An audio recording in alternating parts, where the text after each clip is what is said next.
तो फ्रेंड्स आसतु आज बनैबा मैगी और चाउमिन अंडा मैगी चाउमिन अंडा चलतु ए बनैबा देखा केमती टेस्ट आसूँ मो पो आज बनैबा से आम नहीं मैगी अंडा टमाटो पियाज कंचा लंका तो मुझे चाउमिन दीटा पकेबी तो मैगी सह चाउमिन पड़ो से मिक्स तैयारी हो देखा केमती हो। तो फर्स्ट पानी गरम करके मैगी और चाउमिन टमाटो को पकईदबा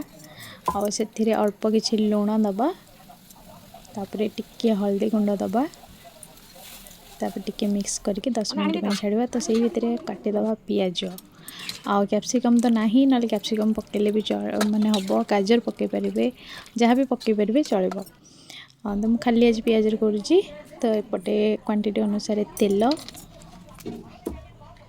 तेल पकई सारापर काटी पियाज और कंचा लंका को पकेबे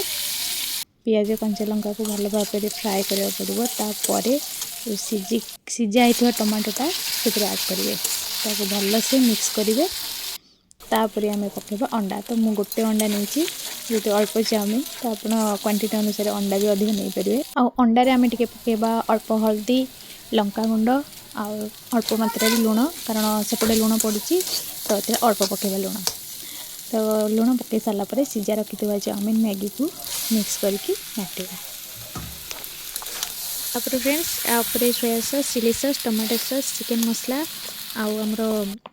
चाउमिन मसला पकेबे पकईकि भल भाव एपट सेपट कर उल्टा उल्टा कर घाटी देवे एबे आमर सिंपल तरीका जल्दी हो गला chow mein Maggi ready egg Maggi